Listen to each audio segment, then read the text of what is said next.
Our next topic is brought to us by Buckeye State Credit Union. If you haven't heard of them yet, meet your new favorite financial partner. Buckeye State Credit Union is a local institution offering everything from checking accounts to home equity lines of credit and auto loans with some of the lowest rates in Northeast Ohio. Their branch is in Shaker Heights, which is one of 5 locations across the state, making it easy to find one near you. And even if you can't get to a branch, no problem. They make banking simple through digital banking. What sets them apart? Well, they make banking personal and convenient. At Buckeye, their focus is you. Their core values: connect, simplify, and adapt guide everything they do. They bring people together, cut through the clutter, and are innovative. To learn more, visit buckeyecu.org. Buckeye State Credit Union, your money simplified. So, guys, I passed out the whiteboards because we're going to do a little trivia real quick. I'm going to give you the headline, and you're going to fill in the headline. These are real, legitimate headlines from recent times. It's 4 of them, so you're going to write 1, 2, 3, 4, then we'll reveal them all at the end. So I'm going to give you 4 headlines you have to fill in the blanks on, and then I'll reveal what the actual headlines are. So the first headline is, quote, blank is a star, but can he be the best player on a title team? Bull, write down on your board who you think the blank is. The top so we're guessing you made the... No. These are real, legitimate headlines. I'll reveal who they're from, what organization, like Yahoo. So it's not just the Cavs. This could be anyone. Sorry, I'm just saying these are relatively recent headlines. This ain't Cleveland related. It could be. It may not be. This is a recent headline written somewhere in the country on a national, about an NBA player. Platform. Yes. Is a star, but can he be the best player on the title team? And we'll reveal them all at the end. So we're going to put all 4 on the board at once. So make sure you got room for all 4 answers. Okay. All right.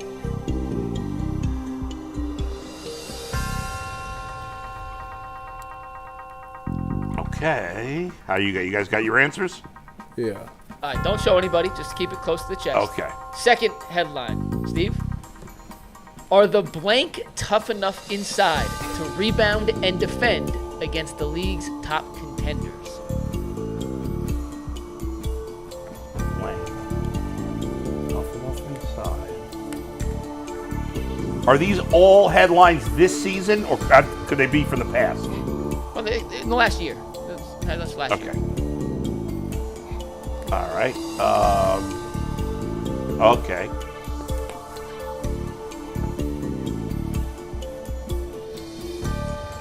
Okay. We all good? You guys have your answer or not yet? I can only see Bull, so you have to let me know when they're good. I guess. All right, give them another minute. Okay. Ty, you good? Yeah. All right, third one. There's only 4 of these, don't worry. Blank has proven it in the regular season, but can he really be a number 2 on a team that wins it all? Who is this headline about? Blank has proven it in the regular season, but can he really be the number 2 on a team that wins it all?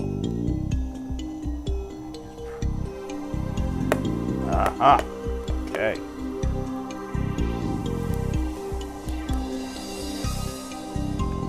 No. And last but not least, the final headline.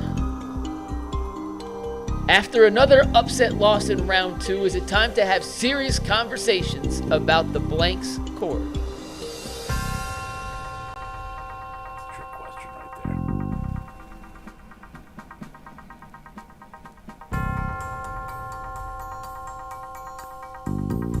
I'll read it one more time. After another upset loss in round 2, is it time to have some serious conversations about the blank's core? All right. We have all 4 answers. I do. You guys? Jason, do you have all 4 answers? Yeah. Tyvis, you have all 4 answers. I mean, not necessarily. I'm on the last one. I mean, I guess okay, go ahead, yeah. So, Bull, what'd you put for number 1? I put Donovan Mitchell. Tyvis, what'd you put for number 1? Donovan Mitchell. Steve, let's see the reveal on number 1. Well, you didn't ask Jason. Me and Jason talked about this last night. I know Jason knows the answers. Steve, What? this from Yahoo. SGA is a star, but can he be the best player on a title team? Bull, what'd you put for number 2? I put the Thunder. Tyvis, what'd you put for number 2? I put the Cavs. Steve, let me see the reveal to number 2, please. Are the Thunder tough enough inside to rebound and defend against the league's top contenders? Why did you make Jason write them down if he knew the answers? I didn't want to know. I wanted to let you know the answers. Okay. Number 3, Bull. What'd you put for your answer to number 3? Pascal Siakam. Tyvis? Did you put Evan Mobley? I did put Evan Mobley. The answer, Steve, Jalen Williams has proven in the regular season, but can he really be a number 2 on a team that wins it all? And last but not least, Bull, what'd you put for number 4?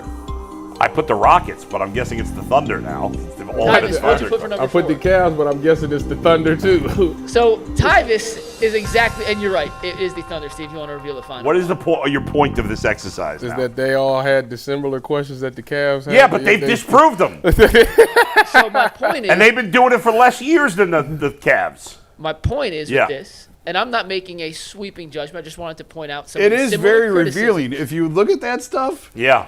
it's exactly what everyone's saying about the Cavs right now after the Thunder lost in the second round last year. I know, but the Cavs have been together longer than the Thunder have they not? I mean, 3 years, 3 years. yeah. I mean, they came So in about the- the same time. But asking those questions as if Those weren't questions. Those were headlines. But Those were headlines. But the way you're portraying this is if, we're all being unfair because they were asking that about the Thunder. Well, the Thunder disproved those before the Cavs did. How? What do you mean? How they last year? That's what everyone was asking about. All the those Thunder headlines were last from year. last May. After Right. Oklahoma City lost in the second round last year, all Right. of those headlines came out. Yeah. and now they're going to the NBA Finals. Right. After making one tweak, and it was like you got to point that out. Yeah. They traded Josh Giddey and they got Alex Caruso, and it was a great That trade. was a huge move. And that put them over the top. But And- they kept. but- But the nucleus of the rest of that team. they kept Okay, intact. but the nucleus hadn't been together as long as this nucleus has. Did you right? see it? 3 years, 3 Was years. your I looked at point it. that we shouldn't be calling for the I get it. No, nucleus? no. That's not Yeah. my point. My point is, and Steve, you want to take 361. No, it feels whenever like you you're get a trying to chance. vindicate the Cavs. No. I'm not trying Yeah. to vindicate the Cavs. I point that out because Yeah. we got an article from Chris Fedor yesterday. And Steve, whenever you're ready at 361. I saw this. Chris Fedor put this out. Quote, I think the two untouchables are Donovan Mitchell and Evan Mobley. I have been getting the sense that the Cavs would be more willing to entertain and at least consider possibilities for Jarrett Allen and Darius Garland than they have in the past. The Thunder last year, after being the 1 seed in the West and getting upset by a 4 seed, similar to what happened with Cleveland this year, made the Giddey for Caruso swap. Not a major trade, Yeah. but Giddey was a lottery pick. He was part of their core. They shipped him off for a guy with a little less talent, a better fit, and a different mentality. Yeah. Now, we have talked at length, Bull, Yeah. at how the Cavs probably need to shake something up. Whether Yes. it'll happen or not remains to be seen. But with Chris Fedor putting out that at least he's hearing that the Cavs may be more open to Right. making one of those trades, I wanted to draw the parallel between what happened with OKC, them trading a piece of the core off, now reaching the NBA Finals where they're the presumed favorites against either Indiana or New York, and how the Cavs now have to pivot and find their version of the Josh Giddey for Alex Caruso trade. I was just showing you the comparison and the parallel. It how is. one thing or 1 year can change a big perception of a team. So I think you're it's very interesting. you're insinuating that they trade Darius for Jalen Suggs. No. not what I'm insinuating. What about that everybody's trade? saying. There was somebody that sent us a tweet from somebody that covers the Timberwolves who suggested Darius Garland for Jaden McDaniels in the 17th pick in the draft. I like Jaden McDaniels a lot. I do too. I do. Would you make that trade? 'Cause Not I would. I would. Now you need to get a playmaker in another move. That's I would 100% make that trade. Jason, would you make that trade? Darius Garland has to be off the roster. I'm telling you right now, Mike, it will be a detriment to my job. If Darius Garland's on this team, if Jarrett Allen's on the team, I'm not watching a single game in the regular season. Not watching a game. I'm boycotting. I like Jaden McDaniels. Pretty sure he too. said that last year. But No, he then said, it- that's true. No, what he That's said. true. He did say that last What year. he said was, if the Cavs make no changes, Yes. he was not watching. And that's what I said. And then they won. And I wasn't watching. And the they beginning of the year. trade- they And then changed they the won coach. 15 in a row, and I was like, "Wow, okay, this is fun." But even if they win 15 in a row again next year, I'm going to know it doesn't matter, so I'm not going to watch. Have to make sure. I cannot see Darius Garland in the Cavs uniform ever again. I'm going to vomit all over myself if that happens. I like Jaden McDaniels. That's a little I extreme. don't know. That's man. how I feel. It's not extreme for me. My issue with it is, Yeah. my issue with the Darius Garland trade is, Yeah. I don't know what he is in the playoffs. Who? Darius. Like, I don't know what he is. I know he's hurt. See, I don't want him that's anymore. That's the problem. What do you mean you don't know what he is? Like, I need to see him at 100%. He doesn't answer the bell. That's what he is. But I need to see. But I feel like he will. Like in the Miami series, was he not good before he dealt with the toe? completely discount that series. Miami, he's not a legitimate playoff team. Well, he was injured in the other one, so. No, he wasn't. He played. He was on the court. He should have been on the court. He shouldn't have missed 2 games in a row. You clearly see that. Let's go. His former NBA. I think we now all have the right to rip the players for not playing because Richard Jefferson and Channing Frye and who else? Kendrick Perkins. And Perk. Perk's a little wackadoodle, but the other 2 are normal human beings, and they ripped him ripped all of them for not playing. So if former players are going to rip him, I think we have every right to do so because of that. I just can't. How many years are we going to wait for Darius to be healthy in the playoffs? I was very surprised Darius did not play in Game 2. I was shocked. I said know. that at the time. I said remember at the you time. texting Mike and I saying he's going to play Game 2. I was shocked that he didn't certain. play. He dropped. What did he have in Game 3? 24 and 6 or something like He that. definitely could have played in Game 2. I mean, but like I don't that's remember what the exact numbers. But like that's what I'm Jaden saying. McDaniels, on the other hand, No. raised his game in the postseason this year. Did he not? He had better numbers in the postseason than he did in the regular season, I believe. In the postseason, he averaged 14 points and 5 rebounds. In the regular season, he averaged 13 points and 5 rebounds. Okay, so he raised his game a little Slightly. bit. He's an excellent defender, is he not? Very good defender. He's not a shot creator. So the one downside if you make that move, Bull, he fixes one issue, but you lose a significant portion of your shot creation. I think it had to be a move in conjunction with another move. You got to trade Jarrett Allen for a playmaker. You need to get another legitimate. Who's the team? Who's the doing Lakers. that? Who could you trade Jarrett Allen for the Lakers to combine that with the Jaden McDaniels deal? If they give you Austin Reeves, Would they do that? I don't know. I don't Depends know how if much they they would do love that. Austin Reeves. I don't know. What if you traded him, Jarrett Allen, the 17th pick? It depends on how much they love Austin The Reeves. 17th pick, I don't think is. No value? I mean, little value. I mean, it's got value. But 3-team trade. Cavs get McDaniels and Reeves. Lakers get Jarrett Allen in the 17th pick and the Cavs 2031 pick. And then the T-Wolves get Darius Garland. What do we think of that? I think my head hurts from trying to figure out if that would It's work. not that complicated. Let's get it together. Does that make you better? Like, I don't know the answer to that. I don't know. Wait, what the Cavs? We won't know till the they play. Cavs get AR and who? Reeves and McDaniels. Jaden McDaniels. So your lineup will be Austin Reeves, Derek Donovan, Jaden McDaniels, Evan, and Hunter. Okay.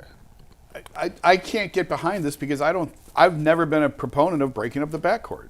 It's Jarrett that has to go. I said the same. As far as I'm concerned, if one has to go, Yeah. If you're adamant that you got to break this up and somebody has to go, to me it's Jarrett. It's not the backcourt.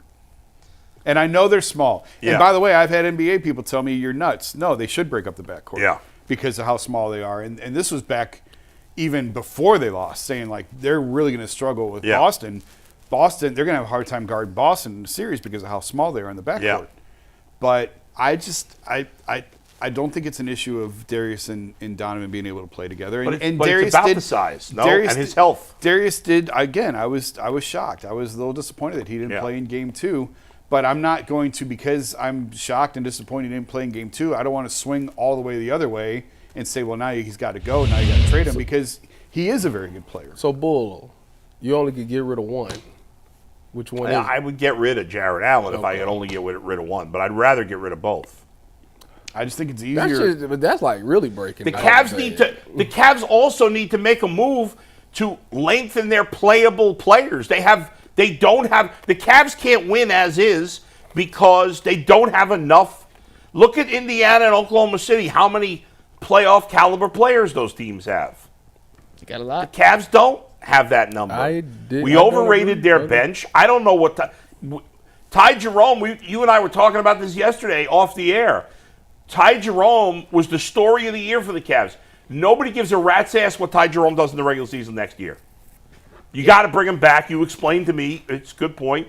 You got to bring him back because you either bring him back. You can't sign somebody else instead of him. So of course they're going to bring him back because he cost himself free agent money probably the way he played in that last series. But no matter how good Ty Jerome is, are we going to trust him in going into the playoffs next year? Well, let me ask this. Yeah. And once again, I'm not saying this definitively. I'm just drawing parallels. Last year in the playoffs, Jalen Williams was terrible for the Thunder. He's been very good this year for them. Aaron Wiggins was horrific in the playoffs for them. Has been very good. Kaysen Wallace shot 19% from the floor in the playoffs. Been one of their best playoff players this year. Chet Holmgren's numbers were down. What year? Mike. What year in the playoffs was this for those guys? Last year. No, What do like you mean? in their career. In How their many careers, times? have what they year in been the playoffs for those guys? I could tell you. Yeah. Shea. It's going to take. I click at the same time. Go ahead. That was Gilgeous-Alexander's third playoff experience. Yeah. That was Jalen Williams. Lou Dort actually first. It's easier to sort it this way. Yeah. It was Lou Dort's second playoff run. Okay. It was Jalen Williams' third playoff run. Okay. Chet Holmgren's second playoff run. Okay. Aaron Wiggins changed postseason. It was his second playoff run. Okay. So here's where you're driving me crazy with this comparison to Oklahoma City. You're talking about outside of Shea Gilgeous-Alexander and one other guy, and Shea Gilgeous-Alexander did not struggle in the playoffs last year, did he? His numbers in the playoffs last year were 30, pretty good. 35, 36 and 5. I don't know if they were that high. But last year. It was 37 and 6. That was cool. Okay. I was Mike, very close. You're comparing the two. There's no comparison. This is, for most of those guys, their second trip to the playoffs, and for some, including their best player, third. For the Cavs, how many years has Donovan Mitchell been to the playoffs? 6. How many years has Jarrett Allen been to the playoffs? That was his third. Are you counting the play-in? Yes. Why does the play-in Why count? does that Well, if we're count? counting play-in, then add one more to each of the play-in Thunder's to- guys. If you don't count the play-in, So then you add are, one more you to are Thunder. giving them credit for losing in that play-in. So give the Thunder one more because they also All lost those the play-in. guys? All those guys. Get Okay, one so more. they're all 4-3. And the Cavs are 4-3. No, they're not. They're all 4. Every player on the Cavs is 4 except for Mobley. Darius and Evan are on the same. They're the same. If you're going to count the play-in, it was play-in, Knicks, Orlando. Was this year 4 for Mobley? 4, yeah. Okay, so those guys have all been in the playoffs 4 years. If you want to count the play-in, yes. Donovan? Of course you count the playoffs. Mobley Count it was for the here for Thunder Mobley. too. So the Thunder have some players that, including the play-in, a lot of those players you mentioned, it's only their third year.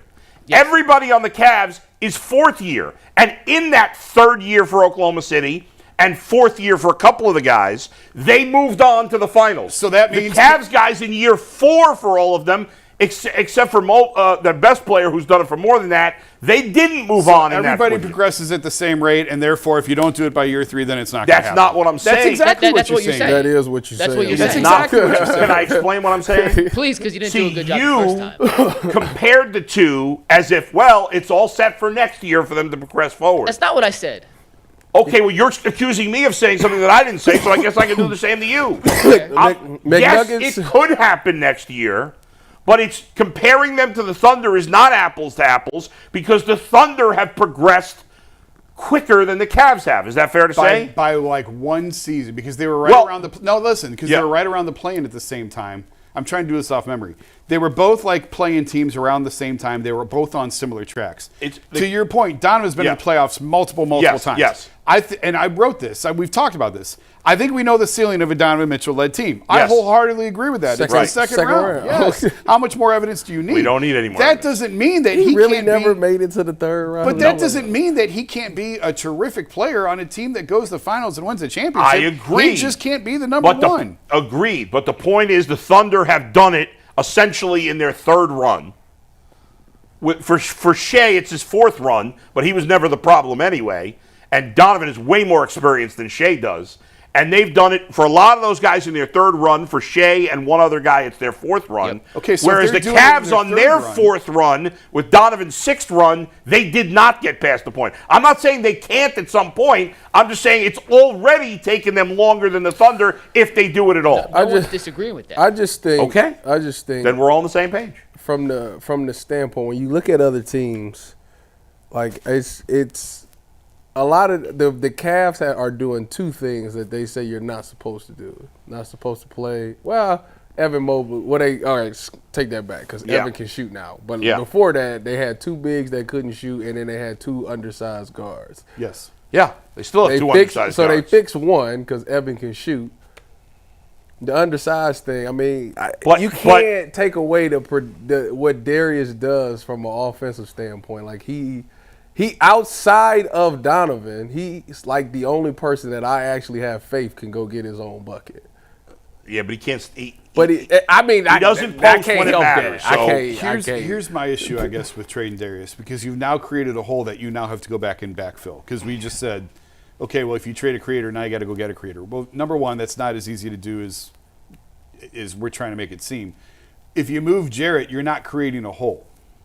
You can move Jarrett. To me, feels like the move that you can make. That feels like the Josh Giddey, Alex Caruso type piece that spot on. I don't know what you get back, but what you're removing isn't detrimental. You're not then now scrambling to backfill that piece you took. Does that make sense? Yeah, I get it. So I get it. The same with Boston with the Marcus Smart and Porzingis, and then the other move that they made bringing in Drew Holiday.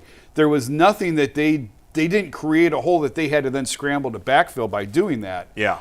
And so from Cleveland's perspective, that's why I just think I don't know that Jarrett is the piece that is really going to help you deliver a championship. I just look with everything that happened last year with the ribs, with everything that happened this year, with the way he gets pushed around, I just don't love it. I just don't see it. Yeah, the problem too is every other team's got to see it that way too. No, he's a very good player. Yeah, he's a very good player. But doesn't every team look at him as like soft?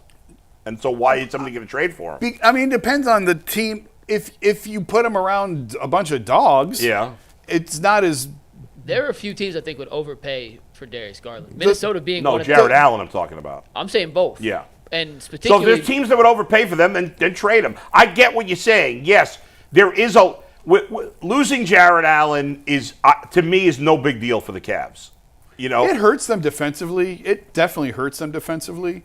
I don't think it's insurmountable. There's more to make up for by trading Darius Garland than it. Like Jarrett Allen, if you made a trade just to give yourself some flexibility, different chemistry, draft picks, whatever, like that could make. Whereas Darius Garland, you got to get another really good player in return. I wanted to ask you this real quick. When you go back and you remember the Indiana series, what would you say was the biggest, outside of toughness, like an actual on-court capacity? They couldn't shoot. Right? They couldn't shoot. And their defense was terrible. Was their defense as bad as you remember, or was the offense historically bad?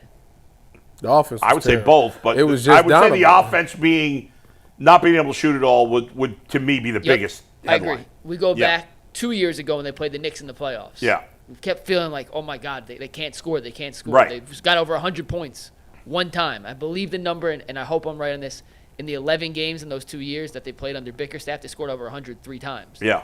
Defense was not up to par. I don't want to give them a pass, but their offense has been what's been their Achilles heel the last 3 playoff runs. Okay. I understand the thought process of moving on from Darius, and for the right deal, like I am all open to doing it. Yeah. But you have to be able to get guys back that can create offense, because I don't think Donovan can handle that load for a 4 series in a row like we saw against Indiana. And Evan has to be the other part of that. Well, that's it. That steps up. If Evan doesn't, you guys have been saying for a long time, they can't win till Evan's their best player. And you're right. I think we've seen that. All right? We've seen that. They can't win with Donovan Mitchell as their best player. To this point, there's enough evidence. If Evan Mobley doesn't become that player, then it doesn't matter what else then they're never going to win. It doesn't matter what else you do. Because you're not going to be able to trade for – I don't want to hear the honest stuff. You're not going to be able to trade for a player of that caliber that becomes the number one. I don't want to hear the it's Evan or it doesn't happen. Right. If Evan, as he currently is a very good NBA player, right? Yes. He's second team All-NBA. Yes. But he's not a superstar.